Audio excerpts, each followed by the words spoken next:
di hatiku, tak peduli, tak peduli masa lalu.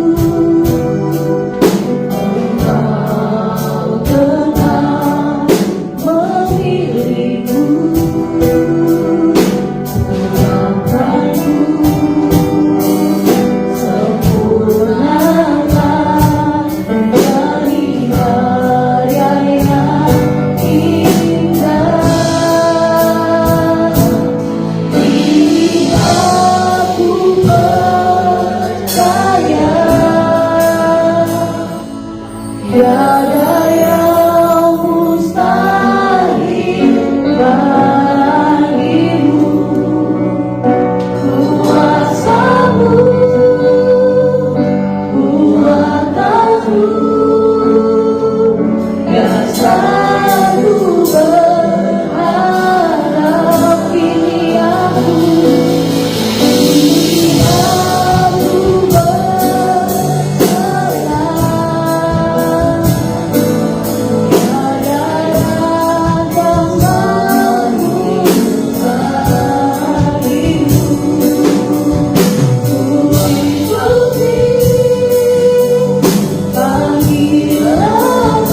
Terima kasih buat kemurahan Tuhan. Terima kasih buat kesabaran Tuhan. Terima kasih buat pertolongan Tuhan. Terima kasih buat penghiburan Allah Roh Kudus. Terima kasih buat firman Tuhan. Terima kasih buat kesempatan yang Tuhan berikan. Terima kasih buat perjalanan selama bulan Mei. Ebenezer, sampai di sini Tuhan menolong kami. Semua hanya karena kasih karunia, kebaikan, kesabaran Tuhan. Kalau kami bisa masuk bulan Juni, kami juga mau mengikuti kehendak-Mu dalam hidup kami. Ampuni dosa kami Tuhan, kuduskan kami, layakkan kami Tuhan beribadah. Tolong kami mampu mengampuni orang yang jahat kepada kami, supaya dosa kami diampuni, supaya doa kami didengar, supaya tidak ada penghalang persekutuan kami dengan Tuhan, karena Engkau segala-galanya bagi kami. Ini kami Tuhan, kami mau belajar melakukan yang Tuhan suruh. Kami mau diajar, kami mau dibentuk, kami mau diproses. Ini kami Tuhan. Kami buka hati kami, urapi kami semua, urapi kami semua. Kami mohon dalam nama Tuhan Yesus. Amin. Silakan duduk saudara. Selamat sore, shalom. Puji Tuhan kalau kita masih diberi kesempatan hidup hari ini. Kita akan mempelajari firman Tuhan. Yang kedua, dari buah Roh Kudus. Apa itu? Minggu lalu kasih. Sekarang sukacita. Sukacita yang dimaksud di sini adalah sukacita dari sorga. Terima sukacita sorga, itulah kekuatan bagi jiwa. Merasakan apa? Dapat rasakan kasihnya di tengah badai yang bergelora. Siapa di sini sekarang sedang mengalami badai dalam kehidupan?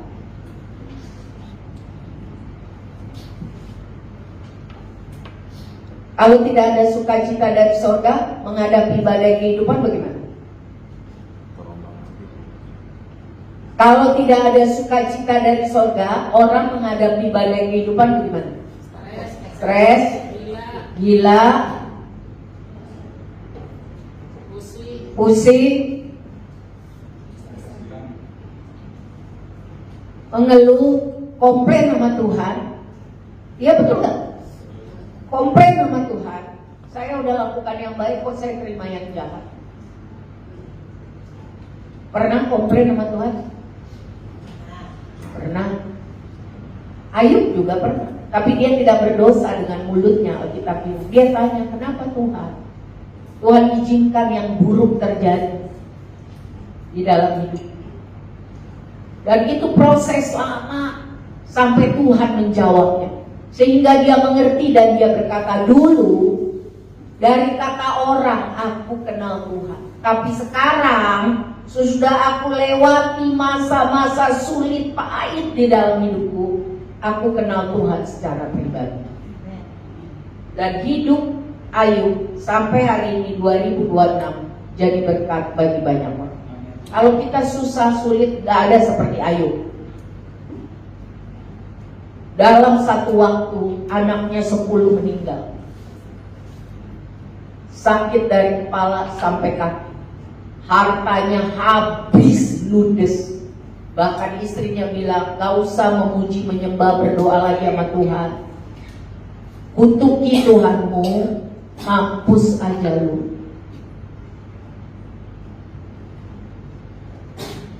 Kalau Ayub tidak tinggal di hadapan Tuhan, tidak terima sukacita dari surga, wajar gak dia putus asa? Wajar gak dia depresi? Wajar gak dia pengen mati? Wajar gak? Tapi kenapa Ayub bisa begitu? Kalau saudara nanti kita sempat membahas lagi, kita main. Kuncinya, Ayub tidak berdosa dengan mulutnya. Dia nangis, dia ngeluh, dia bertanya-tanya sama Tuhan, kenapa Tuhan izinkan. Dan Tuhan menjawab dia dengan proses. Dia ada di hadapan Tuhan. Dia galau, dia ada di hadapan Tuhan. Dia menangis, dia ada di hadapan Tuhan. Dia senang, dia ada di hadapan Tuhan. Dia kaya, dia ada di hadapan Tuhan. Dia miskin, terpuruk, mati semua anaknya, dia ada tetap di hadapan Tuhan. Itu kunci. Dia tidak pergi lari jauh dari hadapan Tuhan. Sukacita dari surga bukan dalam keadaan artinya semua beres, semua tenang, semua damai, doa semua dijawab persis seperti kemauan. Oh tidak. Tetapi Habakuk 3 katakan, Habakuk 3 katakan, sekalipun pohon ara tidak berbunga, pohon anggur tidak berbuah, hasil pohon zaitun mengecewakan. Sekalipun ladang-ladang tidak menghasilkan bahan makanan. Orang Israel itu pekerjaannya 2, petani atau peternak. Jadi artinya hasil panennya gimana? Hasil pertaniannya gimana? Bagaimana? Berhasil atau gagal? Sekalipun pohon ara tidak berbunga, pohon anggur tidak berbuah, hasil pohon zaitun mengecewakan, sekalipun ladang-ladang tidak menghasilkan bahan makanan. Mereka itu suka sekali makan zaitun. Makan apa aja pakai zaitun. Artinya pekerjaan mereka berhasil atau tidak? Tidak, gagal total. Bahkan tidak ada lagi bahan makanan. Siap-siap di depan mata bakal kelaparan. Dan kambing domba terhalau dari kurungan, kabur. Tidak ada lagi lembu sapi dalam kandang. Bahan membuat susu, mentega, buat baju, buat pekerjaan, buat dimakan dagingnya, tidak ada lagi. Wajarnya Habakuk ngapain kalau seperti ini? Kalau hasil kerja semua gagal total, bahkan semua harta yang ada habis ambles, wajarnya Habakuk bagaimana? Putus asa, hilang harapan, apalagi? Ayo dong, jawab dong. Stres, marah sama Tuhan, marah sama orang, marah sama diri sendiri, apalagi? Kecewa, apalagi? Apalagi?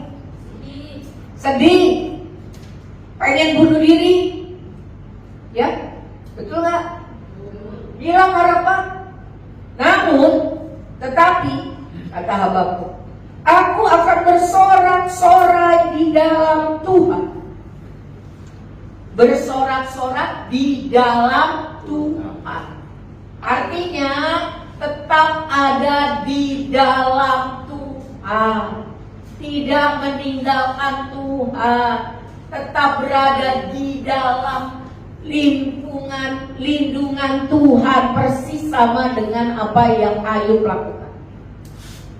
Tetap ada di dalam Tuhan, bersorak-sorak di dalam Tuhan, beria-ria, bergembira, bersukacita di dalam Allah yang menyelamatkan aku. Ini perkataan iman, bahwa Tuhan sudah menyelamatkanku tahun lalu, bulan lalu, minggu lalu. Tuhan pasti juga akan menyelamatkanku melewati badai cobaan ini. Jadi hidup di hadapan Tuhan, hidup dengan iman kepada Tuhan, bukan kepada hartanya, bukan dengan kuasanya, tapi hanya diarahkan kepada Tuhan. hanya ada di dalam Tuhan yang menyelamatkan aku. Sebab Allah Tuhanku itu kekuatanku, sehingga dia tidak menjadi lemah. Kuat karena Tuhan, semangat karena positive thinking karena sanggup menanggung segala persoalan karena Tuhan. Iya, Tuhan membuat kakiku seperti kaki rusa. Pernah lihat kaki rusa? Di gambar lah, pernah lihat?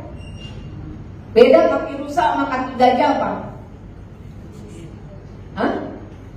Apa Bu? Sama-sama berapa jumlahnya? 4. Terus apa lagi? Bedanya apa? Kecil.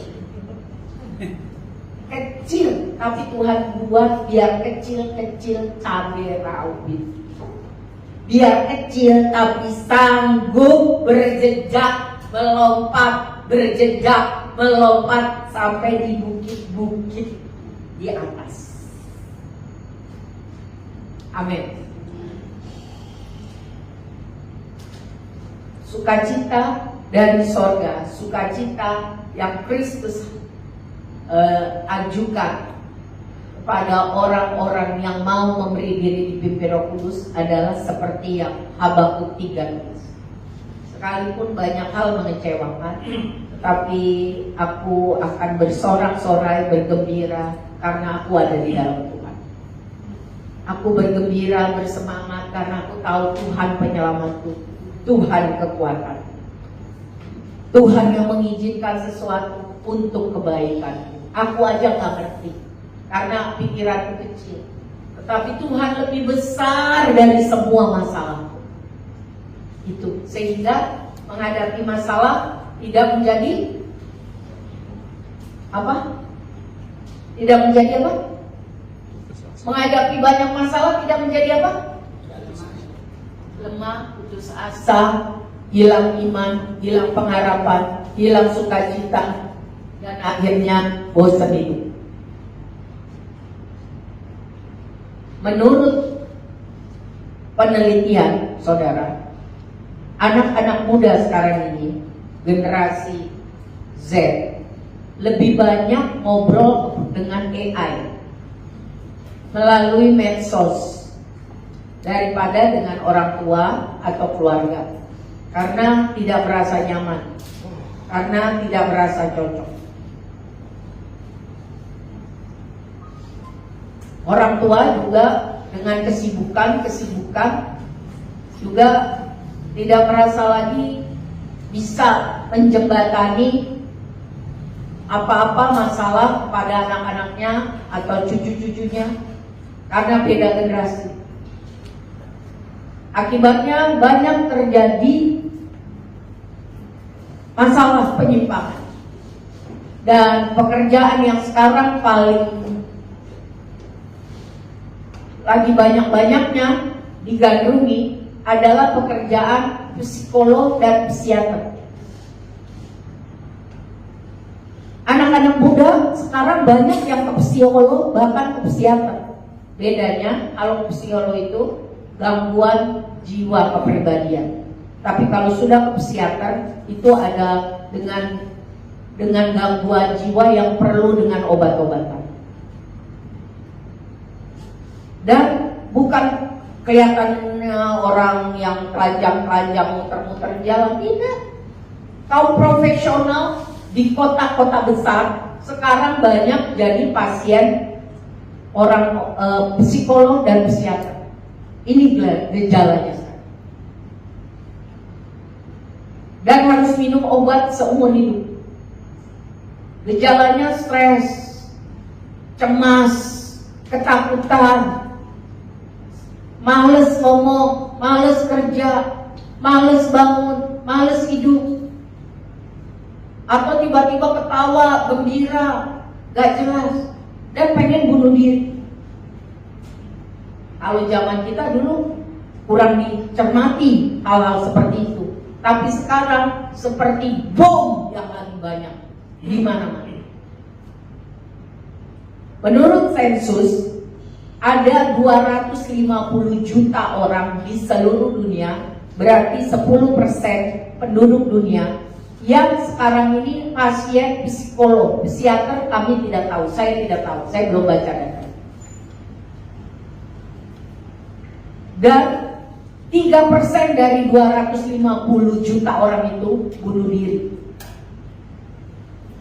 3% dari 250 juta itu berapa, Stephen? Kalau nggak salah 7,5 juta ya. Ya, 250 juta, 3%-nya berapa? Bunuh diri, masih muda-muda.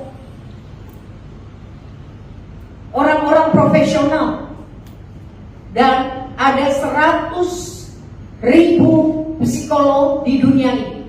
Sekali lagi saya belum tahu mengenai psikiater, ahli jiwa, dokter dulu, baru ambil spesialisnya mengenai jiwa. Ini psikolog, jadi S1 belajar psikologi. Dari 100.000 psikolog di dunia, 1% bunuh diri juga. Berarti 1.000 orang psikolog di dunia bunuh diri. Karena apa? Dengar curhatan orang, lama-lama dia juga capek. Akhirnya dia bosan hidup, dia bunuh diri. Berapa 3% itu? Ya, 7,5 juta. Jadi angka orang putus asa, hilang sukacita, bunuh diri itu banyak sekali. Banyak sekali. Itu orang-orang profesional, orang-orang pintar, S1, S2, S3, gak ngerti untuk apa itu, hilang sukacita. Hilang sukacita.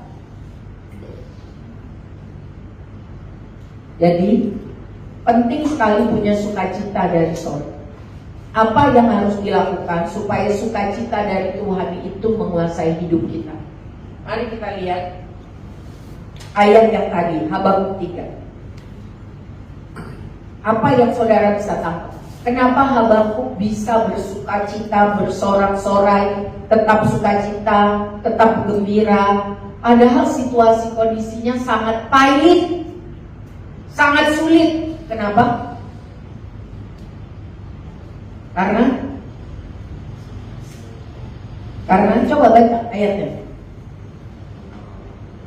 Karena di atas dulu, nah. Karena di bawah lagi. Ini situasi sulit, situasi pahit. Kenapa? Sebelumnya. Karena apa?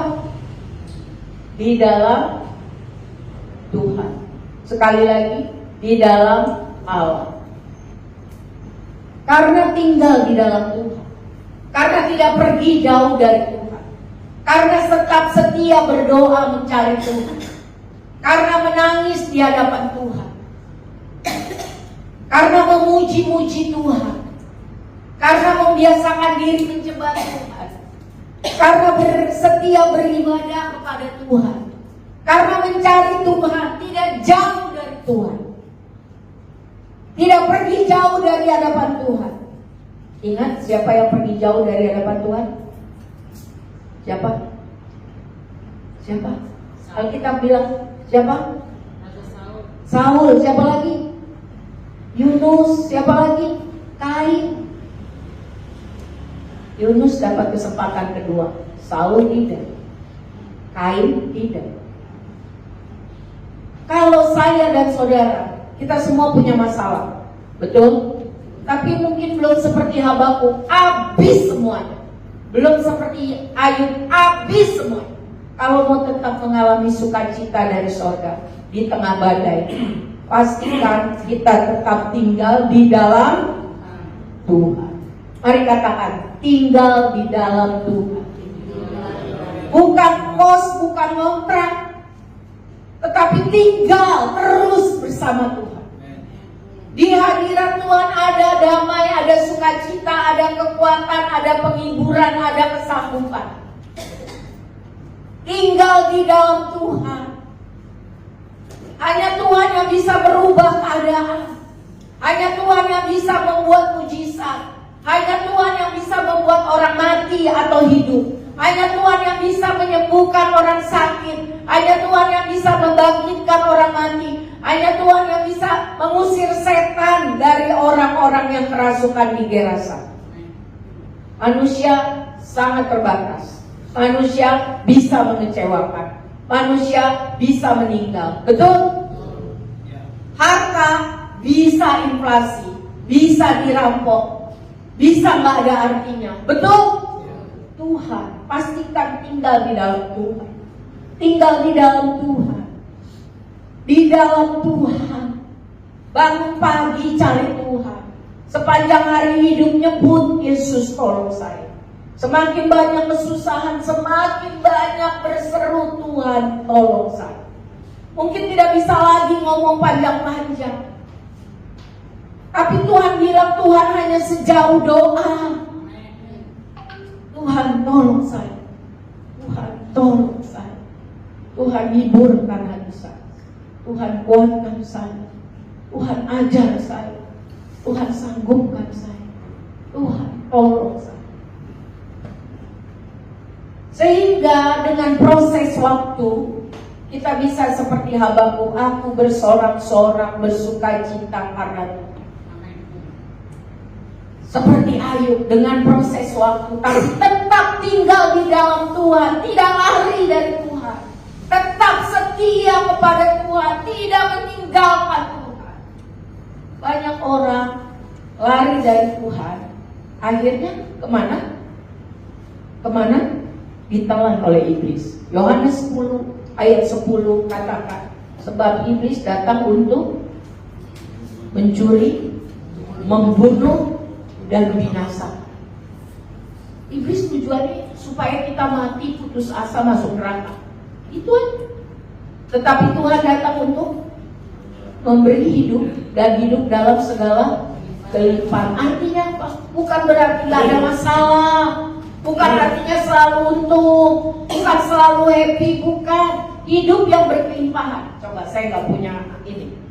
Ini nih, hidup yang berkelimpahan. Kalau dibilang ini hidup yang berkelimpahan, anggap saja ini gelas yang besar. Kalau dibilang berlimpah, airnya separuh, sepertiga, 3/4, atau penuh sampai luber. Sepakat. Artinya hidup itu bisa dirasakan oleh orang sekitar. Orang sekitar bisa lihat benar ada Tuhan di dalam hidupnya. Orang sekitar bisa lihat betul ada Tuhan yang tolong dia. Kalau enggak dia gila, kalau enggak dia error, kalau enggak sanggup. Dia orang yang hidup berkelimpahan ini bersaksi, saya bisa karena Tuhan. Karena Tuhan, karena Tuhan, karena Tuhan, karena Tuhan, karena Tuhan. Dan Alkitab katakan dalam Matius 5 ayat 16, kesaksian hidupnya, kebaikan hidupnya jadi berkat bagi banyak orang. Dan akhirnya orang di sekitar mempermuliakan Tuhan. Amin. Seperti Habakuk, seperti Ayub, hidup mereka berkelimpahan. Bukan artinya gak ada masalah. Masalahnya luar biasa. Tetapi mereka terus tinggal di dalam Tuhan sampai masalah itu selesai. Dan mereka terus tinggal di dalam Tuhan. Dan sekarang mereka bisa memotivasi kita hidup tinggal di dalam Tuhan. Terus walaupun susah, terus tinggal di dalam Tuhan. Jangan tinggalkan Tuhan. Pada waktunya akan mengalami hidup yang berlimpah. Amin. Mempermuliakan Tuhan, bukan mempermalukan Tuhan. Sekarang ini kita memang sedang mengalami di mana iblis pengen supaya kita malu, jatuh, terhempas, hilang iman, hilang percaya. Kalau perlu kecewa sama Tuhan, tidak mau lagi gereja, tidak mau lagi pelayanan. Kalau perlu jadi ateis, jadi agnostik, supaya nanti sama-sama sama dia ke neraka. Itu tujuan kita. Harus tahu. Tetapi Tuhan mau kita diproses, diizinkan diproses melalui kesulitan itu. Asal kita terus tinggal di dalam Tuhan. Mana? Terus di dalam Tuhan. Satu ayat aja 2 kali, di dalam Tuhan, di dalam Allah. Tuhanlah yang menyelamatkan kita. Tuhanlah sumber kekuatan kita. Amin. Anak muda, jangan lari dari Tuhan. harus Tuhan Yesus adalah sahabat yang terbaik, kekasih yang terbaik. Manusia mah gak ada kasih seperti kasih Tuhan. Kasih orang tua aja enggak, kasih pacar enggak, kasih suami istri tidak. Kasih Tuhan yang sempurna dan kekal. Setuju? Sebab itu bersahabat dengan Tuhan dari sejak remaja. Ayub ditanya, kok kamu kuat? Dia bilang dalam kitab Ayub, sebab aku sudah bersahabat dengan Tuhan dari masa remaja. Itu kunci. Jadi dia punya pengalaman banyak dengan Tuhan. Sebab dari masa remajanya dia sudah bersahabat dengan Tuhan. Bapak Ibu, anak-anak sementara masih mau datang ke gereja, terus diupayakan. Jangan dibiasakan untuk tidak setia beribadah, baca firman, pelayanan. Terus nanti kalau sudah digondol sama dunia, aduh cuma tinggal bisa berdoa dan menangis. Jadi diupayakan. Karena dunia ini sekarang sangat jahat. Anak-anak muda, kalau dulu kita takut punya anak perempuan, kita jagain, takut diapa-apain, betul? Sekarang yang lagi tren, anak muda laki-laki itu sebesar si Edwin, si Daniel, si Samuel, digangguin sama bapak-bapak. Bapak-bapak bener, yang punya istri, yang punya anak, digangguin supaya apa? Hah? Tulang lunak, apa tuh? Tahu ya? Tahu ya? Tahu nggak Samuel? Tahu. Digodain nih, om kasih 500.000. Senang nggak dikasih 500.000? Hah? Senang nggak? Kurangnya 1 juta nih om kasih. Supaya apa? Pedofil.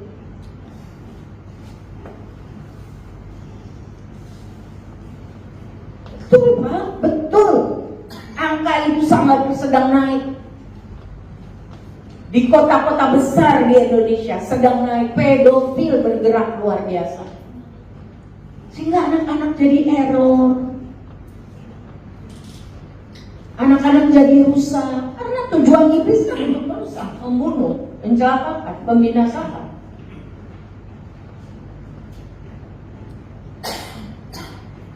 Kita lihat, laki-laki kelihatannya gagah, kelihatannya bagus. Pas ngomong, jangan begitu tante. Betul, banyak. Semua kalangan profesi. Saya nggak bicara banci ketimpringan yang di pinggir jalan. Betul. Sekarang yang lebih aman yang one pack aja. Tahu maksudnya? Hah? Yang berbuncit, betul. Yang six pack berkarang berbahaya. Ini benar.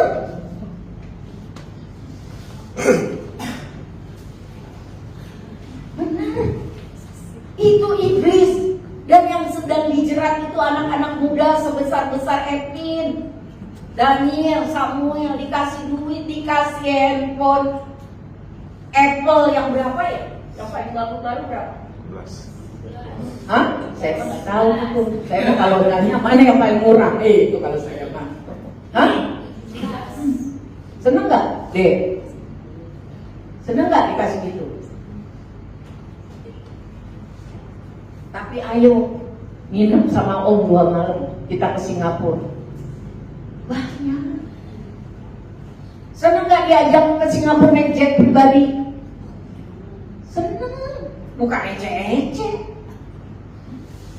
Orang tua, mari sungguh-sungguh ini benar-benar saya nggak nakut-nakutin dan nggak gede-gede. Ini realita. Kita harus sungguh-sungguh di dalam Tuhan. Sebab di luar Tuhan kita tidak sanggup berbuat apa-apa.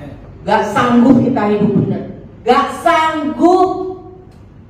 Kalau mau sukacita Tuhan ada menguasai kita, tidak ada cara lain, tetap tinggal di dalam Tuhan. Amin. Mungkin sekitar kita, keluarga kita tidak mau sungguh-sungguh di dalam Tuhan. Mulailah dari sungguh-sungguh. Sesudah itu kita menjadi rumah doa yang berdoa untuk keluarga kita, keluarga besar kita. Doa berperan benar bila dengan yakin didoakan, sangat besar kuasa. Pastikan Tuhan tolong kita jadi orang benar. Orang benar itu apa sih? Orang yang dibenarkan oleh Tuhan, yang diampuni dosanya. Sesudah itu tidak mau lagi hidup di dalam dosa, tapi mau dipimpin Roh Tuhan untuk bisa melakukan kehendak Tuhan. Satu yang sering menghalangi doa kita adalah benci. Betul? Sakit hati. Betul? Marah. Betul? Dendam. Betul? Sama siapa? Sama orang dekat. Kalau orang istri sama, kalau istri-istri, ibu-ibu sama suami. Suaminya apa suami tetangga? Suami. Kalau bapak-bapak sakit hati, dendam, kesel, kecewa kepada istri, itu yang menghalangi doa. Itu Alkitab bilang, yang menghalangi doamu adalah dosamu. Saya dapat pencerahan kemarin 2 hari lalu. Ada ibu-ibu dan ibunya orang pintar, punya jabatan. Suaminya tidak tamat SMA. Suaminya pemarah,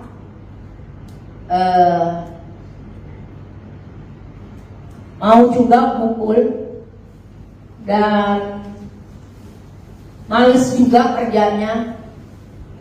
Dan pokoknya saya dengar ceritanya nggak ada bagus-bagusnya. Saya tanya, kok ibu mau?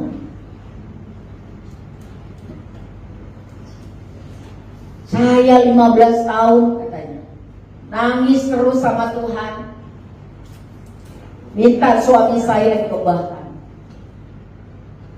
Dan akhirnya waktunya Tuhan, suami saya mau sekolah tamat SMA. Istrinya udah S2. Habis itu suami saya mau sekolah lagi, sekolah Alkitab. Habis itu suaminya mau sekolah lagi, diangkat jadi pendeta. Sesudah itu suaminya jatuh stroke, marah-marah lagi. Gimana kok ibu bisa? Iya bu, akhirnya saya anggap aja suami saya itu anak saya yang paling besar. Hah? Iya, kan kalau sama anak kita nggak berharap, kita sayang aja terus. Oh gitu ya? Iya bu, habis gimana? Dia makan aja harus saya taruh, harus saya sediain. Piring, gelas, sendok, garpu, sepatunya harus saya buka. Padahal saya kerja loh bu. Kalau dia sakit stroke harus saya yang nganterin. Dia bilang kamu bisa tolong orang, saya nggak kamu tolong. Marah dia, ngamuk bu, tantrum. Akhirnya saya anggap aja dia anak saya yang paling besar. Abis itu nggak ada kepahitan. Abis itu Tuhan jawab doa saya pelan. Sekarang pernikahan kami udah 25 tahun. Tambah hari dia tambah baik. Tapi sekarang dia stroke. Terus gimana bu? Ya saya anggap aja dia anak. Saya urusin bu. Oh gitu. Oh gagal banget dalam hati saya. Ya maksud saya heran kok dia mau. Ya, tapi itu kan pilihan hidup. Iya kan? Pilihan hidup. Ibu dipaksa menikah? Enggak. Dulu saya lihat dia ganteng. Oh gitu. Makan tuh ganteng dalam hati saya. Jadi bu, pak, yang menghalangi doa kita adalah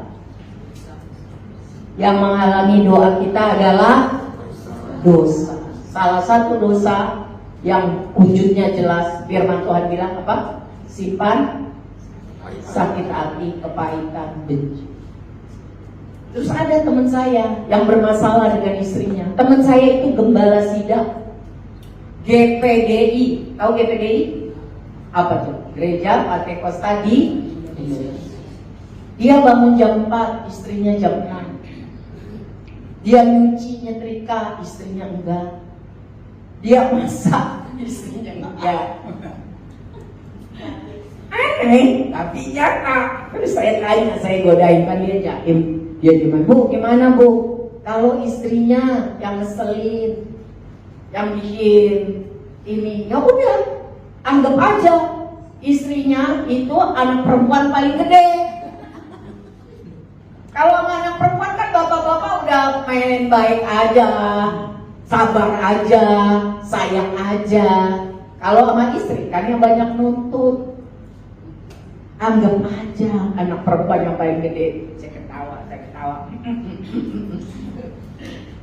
Jadi saudara, yang menghalangi doa kita adalah dosa. Kalau ada sakit hati kepada siapapun, minta Tuhan mampukan untuk bisa mengampuni.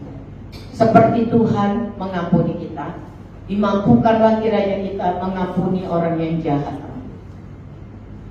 Supaya tidak terhalang pengampunan dosa kita. Kita juga banyak dosa kan? Siapa di sini dosanya sedikit? Bisa dihitung 4-5. Siapa di sini dosanya banyak sama Tuhan dan sesama? Saya juga. Supaya tidak terhalang doa kita, ampuni. Supaya tidak terhalang pengampunan Tuhan, ampuni. Tapi tidak bisa dengan kedagingan kita. Minta Tuhan memampukan kita. Amin. Sukacita dari sorga bisa ada kalau kita tinggal terus di dalam Tuhan. Tuhanlah yang menyelamatkan, Tuhan yang menolong. Tapi bukan cuma tinggal duduk itu bengong lakukan perintah Tuhan.